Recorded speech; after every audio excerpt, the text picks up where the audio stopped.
Hello and welcome to the 12 Months to Marathon podcast with me, John Hill, the running podcast for the over 35s with Marathon Dreams, episode 68, Reality versus Social Media.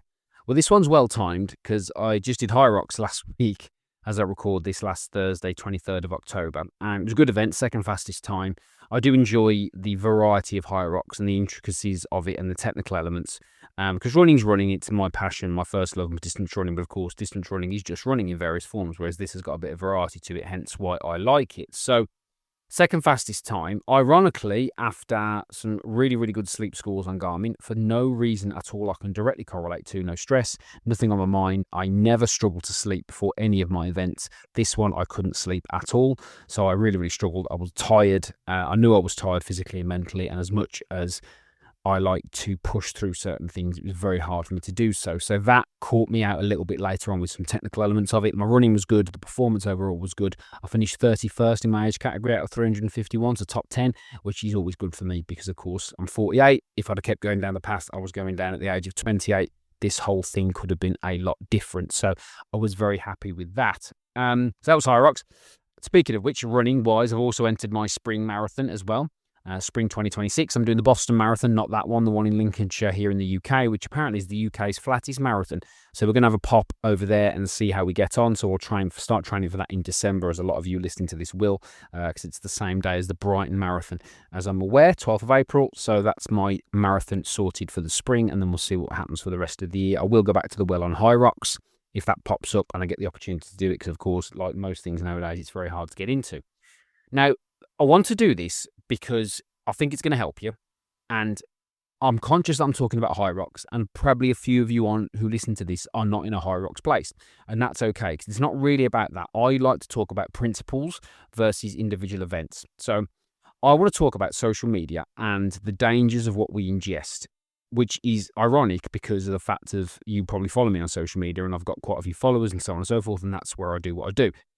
Now, I try and be as relatable as possible over there and real as possible, because I think that I deal with mostly what I call normal people. So people who are not looking to be athletes, elite athletes, people who are not looking to do this professionally or, achieve anything over and above what you would expect from like a decent club runner, if that makes sense. So we get various people come to me. Usually my specialty is people who are first-time marathoners or people who are going back to the well and need a better plan and a better structure with someone from a bit of experience. That's typically who I work with. There are some exceptions to that, but typically it's people in a marathon space. So when you're dealing with normal people, I think it's important that we strip out all the nonsense and we give them as little information as possible and give them as many tools and as much framework as we can to make sure that you get the maximum application. Now, I am a big believer, from what I've done over the last couple of years and speaking to people, that there is far too much information on social media about running. There is far too much complication. There's far too much stuff versus not enough let's get you doing and learning that way. And the reason why I link Hyrox to this is because when I was training for Hyrox, as you know, if you pause anything on social media, then the algorithm just points more of that at you. That's the way it is. It's not a conspiracy theory. It's a system. It's an algorithm. That's just life and how it works. So because I was doing Hyrox, I then got loads of Hyrox stuff pointed at me. And what I noticed was two things specifically. So bear with me on the technical elements. This is important. So the first thing was I was noticing that in Hyrox, you do certain events where you get judged, right? You have to watch your technique because, of course, you can maybe circumvent the system should you need to. So it's quite a technical thing in certain aspects. So in Birmingham, where I did it, was the biggest event ever. There was loads of people doing it. Now, when I had these videos pointed at me, there's a concept called outrage porn, and I heard that from a guy called Mark Manson, who wrote the book called A Subtle Art of Not Giving a Fuck. And it's a good book, actually. I recommend it. And he talked about outrage porn, and it's people like to get off on being angry. So what I noticed was people were getting off on being angry about the judges looking at people's technique and really scrutinising individual people. Now, I'm here to tell you right here and now, there are too many people doing these events for individual judges to scrutinise most of the events, except one where they have to, because they have to stand behind you. It's an individual thing. So I was looking at that, and then everyone piled in on these videos, and actually it's not like that in reality. The second one was there's a particular event called the burpee broad jumps, which is a burpee, which I'm assuming most of you have heard of, but Google is your friend. So burpee broad, you burpee, then you jump forward, and you've got to do that for 80 meters. So yes, it's hard, and ironically, that's where I lost it when I started to fatigue.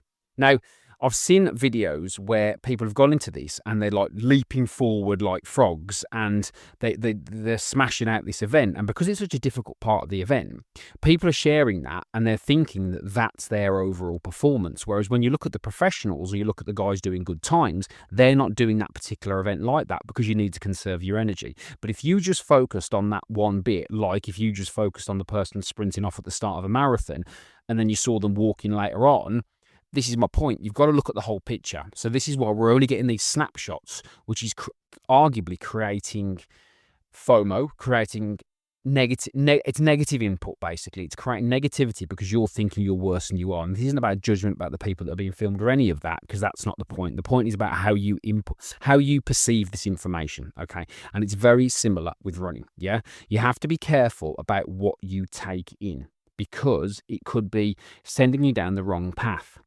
You don't need lots of information, and you certainly don't need loads of negative inputs. What you need is a clear pathway on how to achieve your goals. Yeah. So if you're just a normal person who's looking to run a marathon, who's got responsibilities and a job and kids and all that sort of stuff and stuff going on around it, you're soon going to learn that the hardest thing about marathon training isn't the marathon itself. It's the stuff that comes around the marathon. So it isn't the marathon itself. It's the stuff that comes around it. And unless you can master the stuff around it and fit everything in, you're really going to struggle. Okay. So what you need to understand is how that works in real time. So when you're getting presented with this information on social media, you're not getting that in real time. Because what you have to remember about social media is, on the whole, people only share what works. Okay. Myself, because I didn't sleep for Hyrox, so I didn't perform as well as I could, and there were challenges in there, it was my second fastest time. But I don't sit here and say that I smashed it, because I didn't. Because I could have done better. Yes. I would never do that because I don't think I'm doing myself a I'm lying for one. And secondly, it's a disservice because I didn't smash it. If somebody else looks at that and says, I think you did well based on where I'm at, that's different because that's what you're talking from your own perspective. And I don't mean that this is going to, it's really hard to articulate this but it's important and it's going to help you. You have to critically analyze I've said this before, you have to be able to critically analyze your own performance without taking it personally, whatever level that you're at. Now, if you're getting out the front door, lacing up, getting out the front door, you're a winner, okay? You've won. Well done. If you're being consistent, you've won. I saw some of the days, hashtag is slow consistency. Brilliant, because you're being consistent. You always win, and you will always win, and never let anybody tell you otherwise. And like I posted on Instagram this morning, someone who's unhappy a happy person would never say anything negative about him. It's only unhappy people. And you know that you can feel sorry for people. Okay, so let's get that out there quite early. But for me, what I always say is if I didn't do my best, I'm not going to stand here and say I did my best to make somebody else feel better. I'm going to tell you the truth, which is I didn't do my best. There's more in the tank. There's always more in the tank. If I finish a race and I go, I could have done better there, I will say that. It's not personal. I'm not putting myself down. I finished 31st out of 350 people in my age group. I was in the top 10%. You know what I mean? At age 28, I couldn't run a bath. And I've got, I'm able to do that with my top off and feel okay. Do you know what I mean? That's a privilege and an honor to be able to do that. So I'm not making it personal. I'm not beating myself up. What I am saying is I could have done better. And that's important because you're able to critically analyze your own performance. But what you don't need is social media painting pictures of a distorted reality of everybody smashing it, everybody's doing well, because they're not. And in running terms, particularly over the next few months, if you're here in the UK or you're in a country where we're going into winter, it's tough. It's tough to get out when it's dark and cold. It's tough to get out when it's raining or it's wet or it's adverse. It is tough for a lot of people because we are fair weather creatures on the whole. I like running in the cold. Do I always like getting out in it? No, but I like running in it once I'm out because I don't like running in the heat because it's very easy to warm up. It's not that easy to cool down, let's put it that way, as those of you who did the spring marathons in the UK this year will attest to. So, it's going to get hard for people. So you need to make sure that what you're taking in is the right information that's going to help you achieve what you're looking to achieve.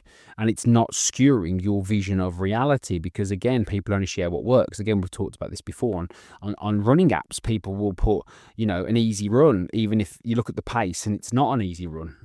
But they'll put that because I've done it myself. I'm not, because you're almost like trying to play up to the crowd. And it's really hard because we have to sort of sit down and really give our ego a talking to say, look, this isn't about anybody else. It's about me. I told my running group many months ago, I challenge you to go on Strava and just put morning run or evening run or lunch run or whatever it might be, because you then got no expectation. You don't have to feel like you got to impress anybody. Now, do I put a load of stuff on there? I do, because a load of people follow me and stuff like that. And I class myself as somebody that people perhaps look to for help and guidance. So I do that for that reason. But it doesn't really matter, if I'm honest.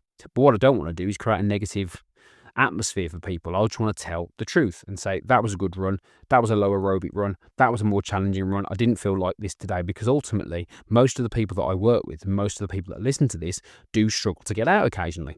Do struggle to do the work. A lot of people that I work with who want to get faster, they struggle with the intervals, they struggle with that side of things, because it's hard, it's challenging. And to do that, you've got to take yourself to places that are uncomfortable. So for that, you need to understand what that discomfort feels like.